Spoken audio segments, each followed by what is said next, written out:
Ladies and gentlemen, welcome back to a brand new episode of the Square Circle Podcast. It is season 7. We are 7 seasons into the Square Circle Podcast. Again, Happy New Year. It is currently January 24th, 2026, and I will be going over the Wrestle Kingdom 20 entire card. However, we're going to be starting with the main event and working backwards, and these will be individual episodes. Before we continue, don't forget to check out the other episodes of the Square Circle Podcast that is available on Spotify, YouTube, Substack, Patreon, Rumble, and Twitch. Will have some different variations of the Square Circle Podcast, including tape study series and also Discord notes. And in the first episode of the year, I explain what I'm going to be doing going forward with the Square Circle Podcast. If you haven't listened to that episode, go ahead, because not only do I talk about what's happening for 2026, but also the frustrations that pop up with the IWC, with how everything is still in a negative flux, that no matter what is always going to be negative, and people are always going to do what people are always going to do. And I explained the correct story about the Me Too speaking out story involving Marty Scurll and a girl, underage girl, but this all happened in the UK. But I basically tell you the correct story because most of the time people had the wrong story and they took out some context and they automatically want to label Marty as everything in the book, all the buzzwords, all the stuff. And it's like, no, those words are reserved for people who are repeated offenders to those words, such as rapist and pedo and whatnot. So basically, it's like you can't just put those titles, those phrases, those labels on everyone and anyone, even if there's little to no proof. A lot of people do that on Twitter where they just stick a label on you just because they don't like you. It's easier to tell somebody, hey, I don't like you. It's so much easier and you'll be so much better. You won't have to be miserable trying to come up with a label that doesn't fit this person that you don't know over the internet. But then again, I don't want to talk at you guys. I just want to make sure that you guys have a different perspective and a broader perspective on things, because it's not right that some years ago we were like, hey, we got to stop this cyberbullying. Cyberbullying is not a very good thing. And then here we are, maybe like 3 years later, including this new year, and people are still trying to clown on people. People are still trying to make up false narratives, and people are still trying to label people the incorrect labels because they hear it everywhere, but they don't do research. They don't think about the repercussions of their words.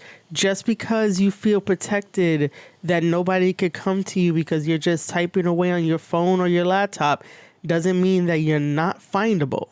And that's not really a threat. That's just something to think about. Anyway, with all that being said, because, eventually I will want people to start changing. That's what I will want. Change for the better. Open up your mind. Be open-minded. Don't start calling people the wrong names. But yes, I do explain the correct story of what happened. Nothing really happened to give Marty Scurll all that vitriol and sort of try to blackball him. There are other people in wrestling that have done way worse. And, we sort of took care of that. But either way, we know that they did way, way, way worse. As always, make sure to like and share out the podcast episode, leave a comment, participate in the polls. If you don't know, Spotify right now has the ability for where you can participate in polls and leave a comment the same way that you could do on probably any other social media. And if you share it out with a friend, that's amazing. We're trying to get into the Spotify partner program, so I would like your help with that. But yeah, like I said, I'm going backwards. So we're going to be talking about the main event of Wrestle Kingdom 20 that happened on January 4th, 2026. I know that the majority of podcasters have already talked about Wrestle Kingdom 20, and the majority of people have stopped talking about Wrestle Kingdom 20, but I still want to talk about it because there are just some interesting things that I wrote down, some interesting stuff that I want you guys to pay attention to and just think about it. And you know, the week leading up to Wrestle Kingdom 20 back in 2025, I kept putting out tweets that said, this is make or break for New Japan Pro Wrestling.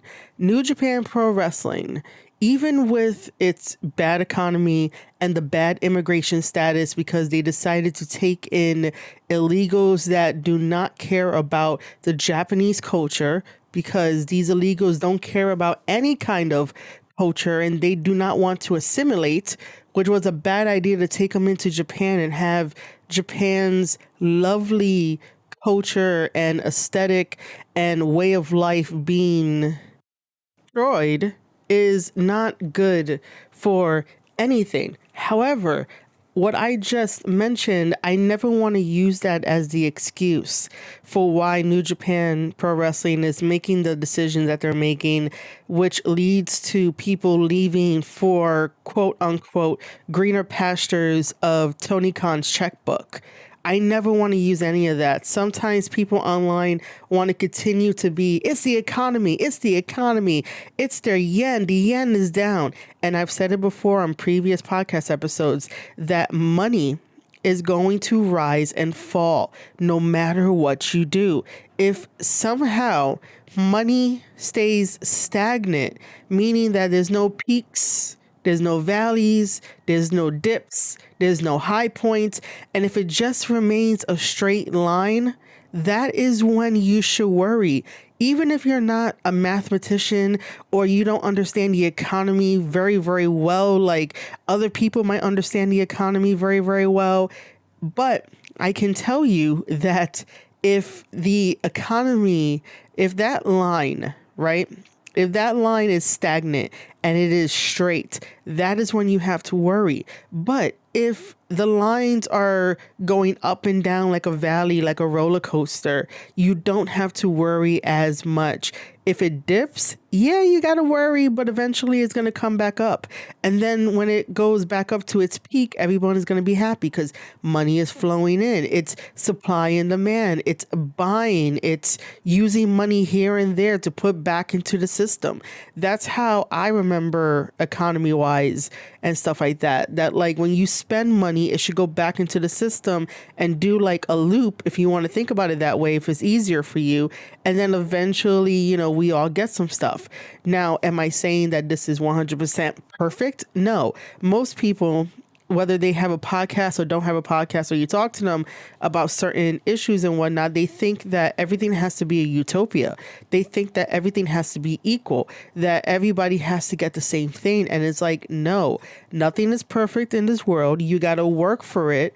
And your path and your ideas on how you work for your money and the things that you want to buy, it's different from somebody else. So nothing has to be equal. There's no such thing as being equal. We're all different people. We all independent. We all think differently. We all go on different paths and journeys. It's the same thing with money and the economy. So I would really appreciate it if wrestling fans out there and just regular people can stop saying that, oh, the reason why the wrestlers are leaving is because of the bad yen. We know that it's bad yen. We know that they probably need more money, but until they fix the immigration problem and until they fix all the other issues that Japan is having right now, that economy boom is not going to be seen just yet. However, if you are into Japanese politics, the Japanese Prime Minister decided to abolish or destroy their parliament, their House of Representatives, so that way in April they can speed along the new elections, which is interesting. And I don't know if I want to say fantastic at this point, but it is very interesting to see what's happening over in Japan. By the way, Japan, I am rooting for you guys. So the only reason why I brought that up is because, like I said, this pay-per-view, this really big spectacle is make or break for Japan. The reason why Wrestle Kingdom 20 sold out at 46,000 plus tickets, and Suji agrees with me here, is that the headliner is Tanahashi's retirement. And Tanahashi is the president of New Japan Pro Wrestling. And I have been very critical with him making decisions and what they're doing with New Japan Pro Wrestling. And we'll get to all of that in the other matches and stuff. But now that Tanahashi has been defeated, sorry, it's not really a spoiler alert, Tanahashi versus Okada for the retirement match, Okada wins. I already knew that Okada was going to win. It really did not make a difference whether Okada won, lost. It really didn't make a difference. It was just a really nice retirement match. But like I said, that Tanahashi is the president of New Japan Pro Wrestling. So maybe now he can sit down and actually be a president of the company and take it to places where it needs to go. And that is taking risk as well and bringing back New Japan Strong on a weekly basis for the United States indie circuit, because I am a firm believer that the more wrestling you have, it is better for the ecosystem, especially if it's in a very professional environment where they really care about the quality of the wrestlers and they care about the quality of the matches and they about the quality of the stories that they are telling. So I really do hope that Tanahashi takes the time to really have New Japan Pro Wrestling prosper. It does feel like a little bit of a New Japan coming through, all pun intended, because yes, we'll get to it, but Yota Tsuji is our champion. He is my IWGP champion, which I love. But yeah, so let me get into this match. So Tanahashi versus Okada. It is very interesting to note that Okada volunteered to be the person for the retirement match. On the internet, of course, there's going to be people that throw out shit that it's like, oh, Nakamura is supposed to be the person to be in the retirement match for Tanahashi. As much as I would have loved that too, you never know. You know, I kept saying that Tanahashi is the most powerful man in the wrestling business. And Tanahashi can pick up that phone. I was going to be like, pick up that phone call. Tanahashi could pick up that phone and call WWE or call Nakamura and try to get something going to where it's like, hey, I'm Tanahashi, the president of New Japan Pro Wrestling. I'm the ace. You should know who I am already. And I would like Nakamura to be my retirement match. And you know that WWE would have signed off on it. Now, would that have made AEW mad? Who gives a fuck? Who gives a fuck if AEW gets mad at that? It is Tanahashi. Tanahashi could do whatever the fuck he wants and declare whatever he wants because it's Tanahashi, the ace of New Japan Pro Wrestling, the ace of wrestling, okay?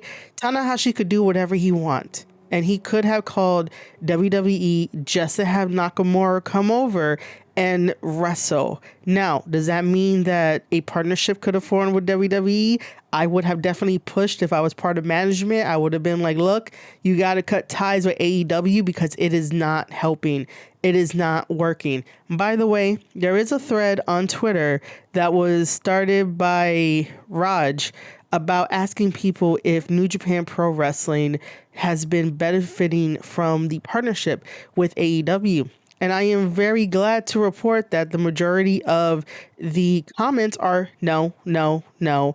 And it's like, no, they're not really getting anything out of this benefit. And then some people want to be cheeky assholes from the UK going like, oh, they got these wrestlers, you know, they introduced us to these wrestlers. And you guys are like one track mind people that don't understand that a partnership should not be, let me just take and give you nothing. That is exactly what happened. Just because New Japan gets once in a while Konosuke, even though he's signed to 3 different companies, which should be illegal. By the way, well, not illegal in that sense. Like, I don't know. I might have to find a better word. But as one of the topics that I want to cover is the topic of, should a wrestler have a dual contract? And we should discuss that. So that's going to be one of the topic essays that I want to do as a podcast episode for the Square Circle podcast, is talking about, should a wrestler have a dual contract? If you guys have any thoughts about that, leave them down in the comments below. Anyway, just because AEW sends over Konosuke, AEW sends over Moxley, AEW sends over Lance Archer from time to time, and they sent over like Yuta at one point, but Wheeler Yuta got booed out of the building so bad.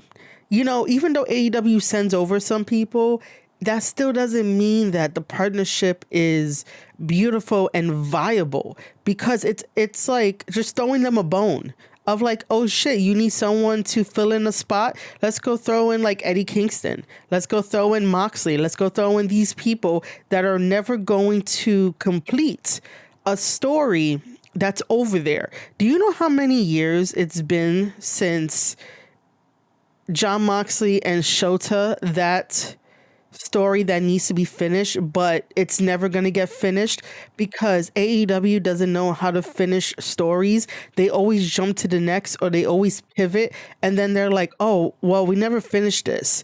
I know someone in the comments might say Swerve and Hangman might be the only example, but for the sake of this conversation, no one really knows how to finish a story. I'm still waiting for Shota Umino versus Moxley to happen so we can finish that story. Talking about finishing stories, like I said, Tanahashi is the most powerful man in the wrestling business. He could have called Nakamura. He could have got the deal done. Don't believe the dirt sheets. Don't believe the $14.99 people that you subscribe to, which is very unfortunate, to think that Tanahashi could not do it, to think that WWE could not do it, to think that AEW would have been so mad and pissed off. You know, sometimes you got to give the fans what they want, and you got to give the fans something memorable, and that would be memorable. Tanahashi versus Okada, I will give it its due. It is memorable. It was nice, and it felt fantastic. It felt way better than John Cena versus Gunther for John Cena's retirement match. By the way, WWE fucked up John Cena's retirement tour anyway. Tanahashi, I have complaints in a way about his retirement tour that was matches almost the same thing as John Cena. Some people got matches with Tanahashi, especially the young guys, and I don't know, but you know, when you're just going through a retirement tour of fighting people, I don't know, there's much story there. And I think that sometimes, you know, maybe a retirement tour shouldn't have story and just matches, but you want to feel like, man, this match could be the last one. This match he could slip up. But then again, Tanahashi was losing all his matches. Like, I don't know really how to feel about it, but I do know that it was taken care of with the grace and the amazingness of feeling that needed to happen with John Cena's retirement tour. Tanahashi versus Okada felt right no matter what. And it was that essence of New Japan Pro Wrestling. New Japan Pro Wrestling has that essence of making you believe in the wrestlers, in the characters, in the story, despite commentary being bad. But then again, we'll get to commentary in a second. But you know, no matter what, New Japan makes you believe in these people, and you know their journey, you know their struggles. We've seen Tanahashi cry, which is kind of funny. I don't know. It's just like, man, you're so strong and everything, but sometimes even a strong, good man needs a good cry to get out that energy and stuff. And Tanahashi is a really good example of that. So Tanahashi versus Okada, you definitely do expect a lot of wrestling, you know, collar and elbow tie up, wrist lock, chain lock, all that kind of stuff. Wrestling. We got the flying crossbody elbow and a senton to Okada, all from Tanahashi. Okada kicks out of the first pin attempt. A huge drop kick to Tanahashi. Okada is always sound when it comes to two things. He's always sound with his drop kicks. Those drop kicks are beautiful. And then wrist lock. And by the way, I'm going to just quickly, not really pivot. Yeah, I guess I'm going to pivot, but just know that I still enjoy Okada wrestling. My problem with AEW Okada is that he went over there for the money and just so that way he can do a flipping the bird, giving the middle finger to people and saying bitch with his Japanese accent that is technically borderline as a stereotype. And I have no idea where all the yelling people, the activists people are for them to say, hey, that's inappropriate. He shouldn't be doing that. That's a stereotype. But I guess because Okada is Japanese, they're not really saying anything. If a white person were to make fun of the way to say bitch in Japanese with a Japanese accent, maybe they'll go on a yelling spree. But I'm only bringing it up because I want people to somewhat keep the same energy rather than pick and choose and decide which thing gets more attention than the other, which thing gets more vitriol than the other. But again, I still do appreciate Okada and what he's done for the business and how he wrestles and the psychology behind his matches. I really do. I just don't like the AEW version of Okada because it felt too safe. It felt too like, okay, I'm going to be lazy for this amount of time because I'm getting money and I don't really have to do much. And I could just stand around with the Young Bucks and just say bitch all the time and with the middle finger and whatnot and try to think that he's a tough guy. You know, I have no problem with Okada. I really do respect the guy. I just don't think that that type of twist on his character is helping because it's not really a character development. It really isn't. And Okada could have probably still stayed the same Okada, you know, in AEW rather than trying to be a funny, jokey joke comedy character because they don't know how to advance and give layers and elevate characters in AEW. So back to me talking about the match. We had a statement DDT by Tana to Okada. Tana kicks out at that point. We have the Aces High crossbody to Okada and a flapjack by Okada to Tanahashi. The flapjack that Okada does is still amazing. And by the way, of course, we have the Skin the Cat by Okada. And what match would not be complete without a couple dragon screws to Okada from Tanahashi? And of course, you know, Okada did the middle finger to the crowd where usually in New Japan Pro Wrestling, he gets ready to start doing the Rainmaker stuff and the camera zooms out. But, you know, we have the middle finger and of course commentary is like, oh, we'll get to commentary in a second, man. We'll get to commentary in a second. We have the twist and shout that was done twice to Okada by Tanahashi. And then we have the tombstone and the power drivers and the wrist controls. Listen, Okada is one of the best in this business by doing the wrist control. I've said this before on previous episodes and even on my tape study series that if a wrestler has wrist control on you, oh, you better find a way to get out of that because wrist control controls the match, controls the pace. That is what made Okada dangerous in his matches is when he had wrist control. And like I said, wrist control helps the wrestler control the opponent in the match and dictate the pace and the psychology and what to do next. He's basically controlling this by having your wrist because it just gives that like tether in a way. You are tied to him. So you got to follow his lead. And that is when stories are created inside the ring. That is when the in-ring stories are brought to life. Because now the other wrestler, the opponent, it becomes a struggle because someone has control of your wrist and you don't want that. It's the same way if someone decided to put an ankle lock on the opponent. The person is going to be screaming in pain because of the ankle lock and they're going to be thinking, how am I going to get out of here? How am I going to get this guy off of me? How far am I to the ropes? Can I roll to the ropes? Can I do this? Can I attack them? And sometimes people don't know how to slow down their brain because they're in panic mode, which is normal for someone to have if they're having like a submission on them, because now they're trapped. So it's the same kind of concept. If you have someone in a submission hold or just a regular hold, you can control the match, you can control the pace, you can control the psychology, you can control the story. It is a struggle. Professional wrestlers nowadays in the modern era of wrestling, forget that professional wrestling, it's a struggle. Professional wrestling is not just gymnastics and how far you can fly and how far you can flip and how many suplexes you can do and how many power bombs you can do. Sometimes you have to slow down the match.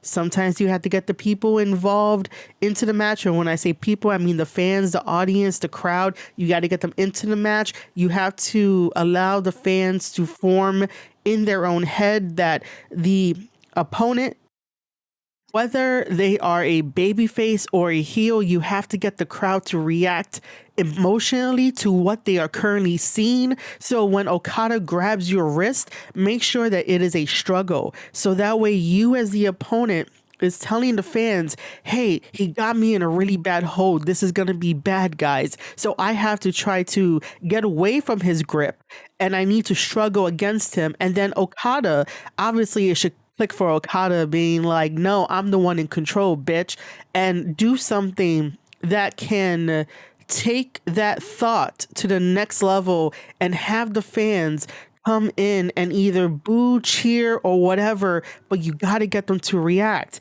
It's almost the same way as the Boston Crab that Okada put on Tanahashi. The same way. You could think about it that way, because a Boston Crab and a sharpshooter works on the lower back of a wrestler. And I always say this on my tape study series and in the previous episodes, that work a hold, kid. Work on a body part, because if your opponent is very dead set on like never missing leg day and most of their strength comes from their hips, their lower back, and their big ass thighs and their legs, if you work on their lower back, if you work on their legs and you put them in a Boston Crab, and if you put them in a sharpshooter, something that can really hurt their back, you have increased your chances of winning the match by close to 50, maybe 60%, because eventually everybody is going to tap and everybody is eventually going to lose their match. And by the way, I am sorry, but your favorite wrestler cannot always win. So this is why I appreciate Okada and what he has done for his matches and the clear psychology that he has for his matches. So basically everything that he was doing in this match was fantastic with Tanahashi. Tanahashi was fantastic too. I really did enjoy the retirement match. It was really, really nice. We even got the Nakamura tribute from Tanahashi. So yes, there should have been some type of discussion, maybe very little discussion between the parties and stuff like that. And by the way, you see me tweet on Twitter at Marie_Shadows, where basically I'm like tagging Tanahashi to be like, yo, WWE is going to be in town. Like, go talk to WWE, go talk to Triple H, go talk to Cody Rhodes. I know you have Cody Rhodes' number. I know you can easily get any of these guys' numbers if you ask for it. Hell, you can even call up Marufuji and be like, hey, do you got any WWE numbers? You know, Tanahashi is that powerful that it's very sad that he decided to lock himself down to be loyal to AEW and Tony Khan. And Tony Khan don't know how to run a business, never really did anything in wrestling, and is just doing whatever the fuck he wants, thinking that it's like Dungeons and Dragons where you get to play pretend 24/7. Tanahashi should have people alongside him that understand the business, that know how to run the business, and that definitely have been working in the business a very, very, very long time. Tony Khan has no experience at all, but yet then he aligns with Tony Khan just because these guys love the idea of matches, wrestling, and fantasy booking. And while those three things are great, it's not going to be profitable. It's not going to get people to be invested, especially when the other side, AEW, is having the NJPW wrestlers constantly on a losing streak over in Collision, aka the Stone Pitbull, or now as I like to refer to him as the puppy Pitbull, Ishii. How many times can you lose over in Collision, collect a payday, and then come back to New Japan Pro Wrestling thinking that you're going to be hot shit? You know, at one point, Ishii used to be intimidating. Now he's not, thanks to AEW and losing on Collision all the time. Anyway, Tanahashi with the Nakamura tribute, fantastic. We also get a Destino-style drop to Tanahashi by Okada. We get the Rainmaker to Tanahashi. Tanahashi kicks out. And then finally, we get the Rainmaker pose. And here comes the official Okada Rainmaker finisher. And he delivers it to Tanahashi. And he covers Tanahashi. 1, 2, 3. Okada wins. And Tanahashi retires. And Okada gets the mic. And Okada says, "You look tired, Tanahashi," because Tanahashi's catchphrase and or motto is he's never tired, but he looks tired, which was fantastic. I don't have anything bad to say about the match. The match was fine and excellent, and it made me feel like New Japan Pro Wrestling was back. And that's because Okada does amazing in his matches. Tanahashi too, even though he's getting up there in age and can barely do most of the stuff, but he has a heart of gold. He is an angel. And that's what I really want New Japan to do, is bring back what New Japan felt like. And I explained the feeling before, and it's just something special versus John Cena versus Gunther. Let me talk a little bit about commentary, because I think it's time to have a conversation about New Japan commentary.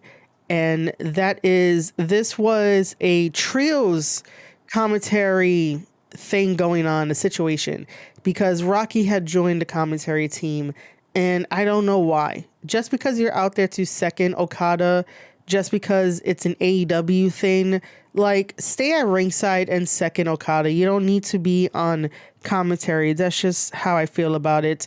But there was a very interesting dynamic happening, and no one is talking about it, so I'll talk about it. Your fave, Marie Shadows, is going to talk about it. Chris Charlton got his marching orders. That's as simple as I can get it. Like, man, because Charlton has said something, and I didn't write it down what he said, but I did say this in my notes, which you guys will get a little picture of it on Substack and whatnot. So if you're not subscribed to the Substack newsletter, marieshadows.substack.com, I legit write, Charlton says something, dash, Rocky says, Chris now says the right thing. Because last time, Chris got suspended for just repeating the words that Gabe Kidd said. And I debunked that whole thing. We still have not gotten word from Chris Charlton on what happened, just to clear things up. And it's quite obvious that someone didn't like what he said, Tony Khan, and the word got out, the memo got out, and everybody follows along like sheep. You know, I stand for what is right and what is wrong, because by this time we should know the values and the disciplines, and right is right, wrong is wrong. We're not really picking a side, and nothing is really personal. Okay, so don't take it personal. These are just observations that we are talking about and what our eyes can see, because I do not want to deny anything that reality is telling me. But on commentary, the dynamic was, you know your place right now. And luckily you know your place, because if you speak out of line again, you might get suspended. And Chris Charlton does look tired from the recent videos that they're having him do as a little weekly wrap up of like, hey, what you missed in New Japan Pro Wrestling this week. But I thought that was a very interesting dynamic. Now, someone in the comments are probably going to be like, oh, well, they're playing off of maybe a face and or heel type of commentary.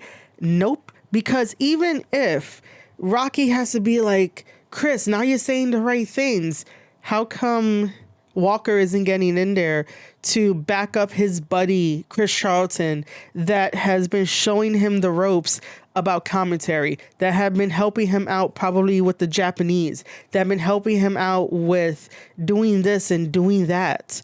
You know, sometimes you have to stick up for people and not let other people bully other people, or not try to be all snide and snap judgment and throw shade while people can hear this on commentary. You know, like, it's a weird dynamic. It's one of those things of like, yeah, you know your place. And then after the match, all three of them are crying because Tanahashi is retired and now the tune has changed. However, you could hear some frustrations from Chris Charlton, which again, I wrote down in my notes. And I basically have the question of, Tana tells off Walker Stewart? I thought that was an interesting tell that Chris Charlton said on commentary. So it's not only me, huh? I guess it's not. It's Tana too telling Walker off whenever necessary. And Walker tried to be like, oh no, he doesn't do that. No, I don't know what you're talking about. No, that's not happening. In a way, you know, I'm paraphrasing. That's extreme paraphrasing. But Walker tried to brush it off as, Tana, don't tell me off. That's what happens when you're a young 20-something-year-old kid that think that everybody needs to be like, oh my God, you're so good. Oh my God, let's praise you. Oh my God, yes. Oh my God, yes. You know, like, that's what young people want. And I thought that was interesting. Like I said, the whole dynamic on that commentary team, you can tell that there are some unresolved issues. And they need to resolve their issues if they're going to be a really good commentating team and take some advice. What I would like to say about the commentary team and what Walker does is that he inserts a lot of indie stuff, a lot of American indie wrestling stuff. When it's like, this is Japanese wrestling. It doesn't need to have any type of woke elements in it. In the women's match that I will get to, we talk about some feminism stuff and some woke stuff. And it's like, listen, Japan has a clear set of what you follow, what you talk about, and basically you respect that. Now, I do know that some of the stupid ideologies from over here in the Americas are heading into Japan and UK is falling. We don't need that for them over there. First of all, America doesn't need any of the woke feminist fucking bullshit, which I don't know why I said fucking twice, but anyway. But they don't need it over there. It is okay to have a separation of the sexes. It is okay for a woman to be independent and whatever she sets her mind to for achieving whatever dream she wants to achieve, that it is doable and she can do it. She doesn't need a little asterisk next to her name saying New Japan helped. I will save that for when I get to the women's match. There's just a lot of American style indie wrestling callings that happen on the commentary desk that doesn't really help. Why are you trying to have a conversation with your commentating partner that has nothing to do with the match, that has nothing to do with the in-ring stuff? And when I say conversation, of course, you're supposed to have a conversation, but you're supposed to call the match. You're supposed to tell us what's happening in the ring and make up the in-ring story. So that way, if any of the Japanese wrestlers end up wanting to get a translation, they could use it for their backstage segments in the future. But if you're having a random conversation that has nothing to do with the two wrestlers, if you're trying to insert stuff like what WWE does sometimes, where they talk about an upcoming match or a previous match, or hey, what do you think about this wrestler challenging for the world title when the match in front of you is, I don't know, just two regular people fighting for whatever it is. But, you know, stuff like that. You don't need to have that in the commentating for New Japan Pro Wrestling. That's why Kevin Kelly was so good at his job, because he focused the majority of the time on the match, the story, any other statistics that he was given, and sometimes inserted things that were like parallel or like a loose thread to what's happening in the ring, and basically talk about an upcoming match or the upcoming championship match, you know. So yeah, commentary is very mismanaged and poorly handled. And I really would like if New Japan Pro Wrestling can start doing production meetings and start being like, hey, don't say this, don't say that. You know, for the first time, I realized why Vince McMahon being in people's ears is a good thing to an extent. I understand why he did that. So that way you won't have young, inexperienced people on commentary. And I'm not saying that he's inexperienced when it comes to commentary, because apparently he did 100 shows within a year.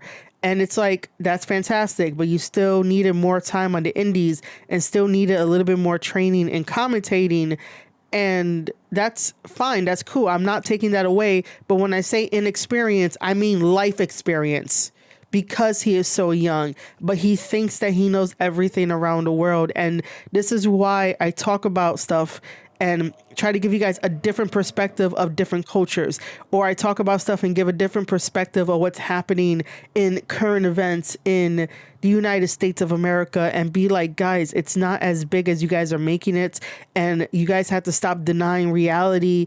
This is why we have these conversations, to bring a different perspective, a broader perspective, and just so that you can appreciate other cultures just a little bit more.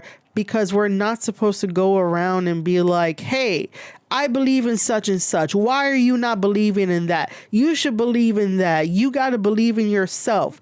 Well, I mean, if we say you got to believe in yourself, that's pretty good. But, you know, sometimes people use that as a way to instill their own values into somebody. And those values may not align with the person, but they want to do it anyway because it's a form of control and superiority. And it's like, just let them live. Okay, let them live. We may not agree on the beliefs, but you never know that sometimes through conversation, somebody could be like, oh, I could see that perspective. I understand that perspective. And you could find common ground, and you never know, they may change their mind. But if you're not experienced with life, talking to other people outside of your woke bubble, then you're not going to get the perspectives and be an all-around person that you should be. Commentating for professional wrestling is like telling a story. It's like reading a book and doing audiobooks and doing a voiceover. You are basically telling us the magic that's happening in the ring. And this is such a big thing that it gets lost whenever you hear commentating. It gets lost for New Japan Pro Wrestling because the Japanese wrestlers and the foreign wrestlers, they focus on the wrestling in the ring. And if you're talking about something that's completely not letting me know what's happening in the ring, like, I want to be immersed into this match. Help me. You are the commentator. You are the storyteller. You are the soothsayer. Storytelling is a lost art. And if we don't get it back, the matches will fall flat. The matches are way more than, ooh, did you see that? Ooh, that hurt. Oh no. You know, like, it's more than just those type of expressions. It's more for like, did you see that armbar? And explain to the fans at home that, like, you know, maybe the opponent is looking to break the guy's arm if they're a heel, you know. A good example would be like whenever Gabe Kidd goes 0 to 100 in violent mode, and you have to explain to the fans at home that are watching that the reason why he's a madman is because at any point in time, he could definitely hurt somebody.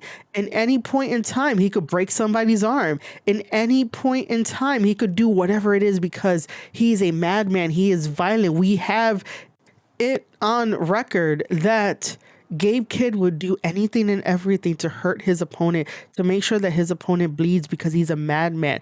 He went insane. There was a switch inside of him that switched on for him to be this madman. And you tell us a story. You tell us what he's doing. You tell the fans that, by using the weapons, it brings up his chances of winning. But then again, does Gabe Kidd want to win this match? Or does Gabe Kidd take extreme pleasure in destroying and hurting his opponent? Those are fantastic questions. Asking questions about what do you think about Stardom women wanting to sell out the Tokyo Dome or some type of woke stuff or whatever it is not really helping the situation. Tell us a story. I don't want to hear anything other than the story of the wrestlers and get immersed into their world and everything like that. That's what I have a problem with commentating. And I'm probably going to say some other stuff differently when we get to the women's match. But I just wish that New Japan Pro Wrestling would have taken the time rather than the quick recommendation to find somebody else that can embody the spirit of New Japan Pro Wrestling, of storytelling at its finest, rather than still having the American indie wrestling vernacular and mannerisms and expressions, because it is reacting to what's happening, but reacting very badly. And even though that House of Torture does a lot of shenanigans, it should not be a surprise. I shouldn't be hearing every single time, no, not like this. Come on, not like this. Oh no. I shouldn't be hearing that. That somebody in House of Torture is going to throw powder in someone's face. That someone in House of Torture is going to do a low blow. Someone in House of Torture is going to use a wrench. That someone in House of Torture is going to use that push-up bar that they use in training. That these guys are going to be using some type of shenanigans, some type of weapons. And the reaction is still, oh no, come on, not like this. Are you serious? Do you have to react like that every single time you see it? Rather than trying to put some story behind it, rather than whoever is your commentating partner at that time, because I don't think Chris can travel outside of the office bounds, that someone could push back against you and be like, this is why House of Torture is the best team in New Japan Pro Wrestling. There's not another team like it, and they're going to use any means necessary to get the job done. I mean, when I was talking about Bullet Club when Jay White was around, I explained to people why Bullet Club was so deadly and so dangerous. And I kept saying that every time Bullet Club got you on the outside of the ring and using the ring to their advantage with the guardrails, I would chalk it up to they are the masters of the outside, of using the interference, and that is their playground. And for any wrestler out there, needed to be very, very wary of that, because anything happens, anything goes, and they know the outside like the back of their hand. It's not like trying to keep a traditional match inside the ring where it's one fall to a finish that any two guys can do. But Bullet Club made it their own dangerous, unknown playground. Now, when you explain it that way to fans are going to get a different perspective on the wrestlers that they follow. And then in turn, they get to tell their friends. They get to tweet it out on the internet saying that this is my favorite wrestler because of what they can do. They are dangerous out there. We got to keep kayfabe alive. But if you're constantly being like, oh no, how could you? No, not this way, not this way. Oh, and it sounds very fake. It doesn't sound very authentic. It doesn't sound like you are really shocked that they decided to cheat. The same way that when I was doing the tape study of like Evil versus Tanahashi, where Evil was like being the good guy in a way and getting some cheers and telling Tanahashi that he's going to be a good guy. House of Torture is not here. We're not going to do any shenanigans. And like Walker falls for it. But it's a very weird way of reacting to it, in the sense of like, come on, dude. Like, we all know this. Like, even if I was on commentary, I'll be like, you know what? I may give Evil 1% of the doubt that, like, no shenanigans are going to happen, but come on, it's Evil of House of Torture. Like, come on. He's going to be a babyface all of a sudden? Come on. We've seen it way too many times. We've seen the playbook way too many times, especially for someone who's been following New Japan for a good while. Like, you know, we've seen this so many times, and you're going to believe Evil, and then when it happens, it's the same fucking thing. Oh no, not like this. How could you son of a bitch? You know, that kind of deal. Like, come on, dude. Like, as much as I want reality, you know, I also want kayfabe. I also want, this is why you don't trust Evil. How many times we gotta tell you guys, don't trust Evil. And Tanahashi, you know, as much as he's a very good guy and he's on everybody's good list and stuff, he should never trusted Evil. Evil has been known to do this. When have we seen Evil turn over a new leaf? Like, I don't know, man. Like, make it into a story, make it into something where I could be like, yep, I agree. No, I don't agree. Or how could you see this coming? Or whatever the fuck. Like, let me react with you reacting in a genuine way, if that makes sense. Aside from that, I wanted to keep this episode under like 45 minutes, but that's not happening. Either way, Tanahashi, like I said, retired against Okada. And then now we have the celebration where Jay White shows up. Oh my God, Jay White showing up with his original theme song. I was just like, oh, here we go. Because again, I love Jay White. Jay White was born for this business. He's fantastic. Okay. So Jay White shows up. I was happy. Ospreay shows up. It's, you know, inevitable. We'll talk about Ospreay when we get to the United Empire shit, because we got to talk about that. Kenny Omega and Ibushi show up. Shibata shows up. Muto shows up. Tatsumi shows up. And then Naito and Bushi show up, and Naito does what Naito does. Takes forever, and I thought it was really, really funny because Tanahashi is pointing to his wrist as if like he has a watch and it's like, hey, hurry up. You know, all this time, hurry up. But eventually that happens. Naito has some nice words for him. And Tanahashi said that when Naito decides to ever come back to New Japan Pro Wrestling, he'll have a job position open for him. And all these guys are the best of friends. Okay. All these guys are the best of friends. It is such an amazing thing to watch the brotherhood of New Japan Pro Wrestling, even if they have some arguments and disagreements and, you know, they butt heads because everybody is different and management is going to do what management does and stuff. But at the end of the day, these guys are all friends. They're all family. Now, I will say that doing a 10-bell salute for Tanahashi's retirement is mad creepy, and my superstitions were like on edge.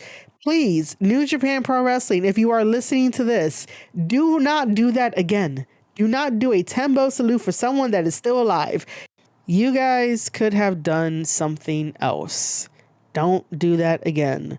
So, ladies and gentlemen, let me know if you enjoyed this episode. You guys can leave a comment on Spotify, on YouTube, on Rumble, on Substack.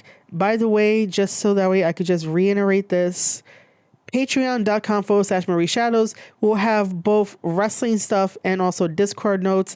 Discord notes is where I can talk about off-topic wrestling conversations and give you guys more perspective on world stuff maybe, or just homeland stuff, local stuff. But Discord notes is basically another project where if I burned out of wrestling, I could talk about some other stuff. But patreon.com/Marie Shadows has membership options. And by the way, if you are a professional wrestler that listens to this whole entire thing, thank you for that. And if any of this resonated with you, I am available for one-on-one consultations. It is called Tape Study. It is wrestler feedback. I could give you feedback on any of your matches. I have done so with other wrestlers in the past, especially on Twitch. I have done doing tape study, and I have some tape study archives of just talking about wrestler matches and breaking it down the same way that I broke down why it's important to have wrist control and working a body part and all of that. the last wrestler I helped out by giving them feedback and a second pair of eyes on their matches is the big kaiju, O'Shea Edwards. So shout out to him. I will be uploading that little mini video up soon on my socials. Basically, stay tuned to patreon.com/Marie Shadows to watch the video and see how I give feedback and what I write down and what I give you and all of that. And if you are interested in that, patreon.com/Marie Shadows is the way to go. It is also the hub for watching JCW Lunacy with me exclusively on Patreon as a live stream, and any other wrestling matches on a live stream. And tape study will be living on patreon.com/Marie Shadows. I have a tape study going over Blake Monroe's WWE promo where she did the dual Blake Monroe promo. That was fantastic. And yeah, follow me on Twitter at Marie_Shadows. Make sure to go down to the description box and click on any of the links to help out the channel. You guys know the deal. Make sure to like, subscribe, follow, all that stuff. Share it out. Leave comments. I do read everything. So yeah, ladies and gentlemen, thank you for listening to a brand new episode of the Square Circle Podcast and me talking about Tanahashi versus Okada, the retirement match for Wrestle Kingdom 20. And I'll see you guys on the next one.